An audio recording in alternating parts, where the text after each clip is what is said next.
The Global African Forum serves as a platform for connecting the African continent with its diaspora to foster collaboration and take advantage of economic opportunities aligned with the African Union's Agenda 2063. Let's take some more excerpts from today's session.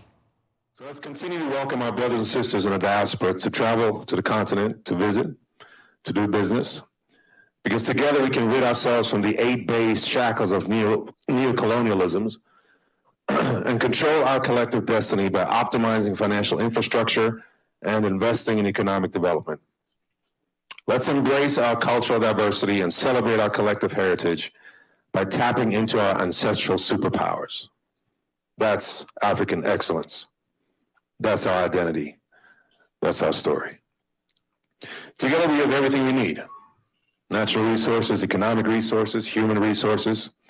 We must build and control fully integrated value chains, focus on African ownership and on exporting goods and services, but no longer African talent or IP. Let's remember that the world has always looked to us for inspiration and value creation, misappropriating and exploiting our science, art, music, fashion, and entire cultures. But that's no longer our story. As Africans, we have the power to change our own narrative, to face Africa's branding challenge and shine a light on technology innovation, digital expansion, and the growth of our industries. As I look towards the future, I can see a tomorrow where all Africans are united in our need to forge our own path towards possibility, our desire to work together to grow the continent, and our collective purpose to take Africa from potential to prosperity. As you all know, housing and urban infrastructure are critical to Africa's development agenda, playing a pivotal role in improving living standards, driving economic growth, and fostering social inclusion, with Africa's urban population projected to exceed 50% by 2050. The continent faces an escalating housing crisis, which is really a ticking bomb on all of us, currently experiencing a deficit of over 53 million housing needed across the continent. And this gap alone requires more than $1.3 trillion, right? So we're talking about more than $1,000 billion, right? So that's $1.3 trillion. And we need to mobilize those resources. And this is where we come in as Shelter Afrique Development Bank and our other sister DFIs across the continent. We have set up an alliance of African multilateral financial institutions, AMFI, which is composed of 7 of our institutions, including Afrexim Bank, DDB, and others across the continent. So addressing this challenge requires increased investment in affordable housing to accommodate rapid urbanization and population growth. PPPs and innovative financing mechanisms such as blended finance and green bonds can unlock global and African investments needed to close the infrastructure gap.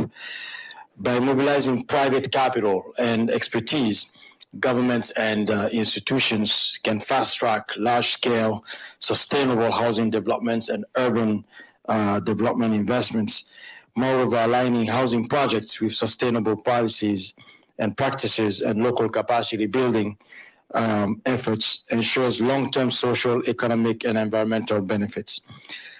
Fostering partnerships that advance Africa's housing and urban infrastructure will be key. And this is where Shelter Afrique Development Banks is committed to mobilizing the resources to achieve this goal. So what is more, we have the mandate to do so.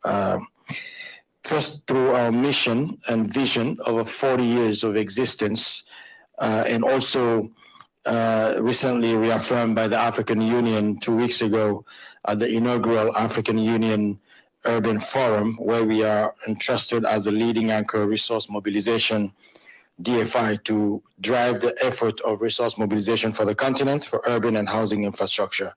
So this is just to say that the amount of work and the task is really enormous, and we all need to work together across the board to make sure that this is achieved. By 2050, Africa's population is expected to hit 2.4 billion. And this calls for substantial investments in infrastructure development. Your Excellencies, African governments alone cannot bear the annual funding requirements of $150 for infrastructure. So there's a need to switch from traditional funding sources to more strategic and dynamic project structuring mechanisms. And here I'll share some experiences from Ghana and what has been done in the last decade. So for example, a decade ago, Ghana set up the Ghana Infrastructure and Investment Fund, GIF, which is a sovereign wealth fund capitalized with 325 million in anchor equity to act as a catalyst to leverage private sector funds into infrastructure assets in Ghana. So government through GIF provided funding to execute the initial phase of a project, and GIF was tasked to oversee the payment process, ensure integrity, and eliminate the red tapeism. Are vast and pressing. In fact, the figures are staggering. Whether in energy, in infrastructure like telecommunications, in technology, or even in housing, the needs are enormous.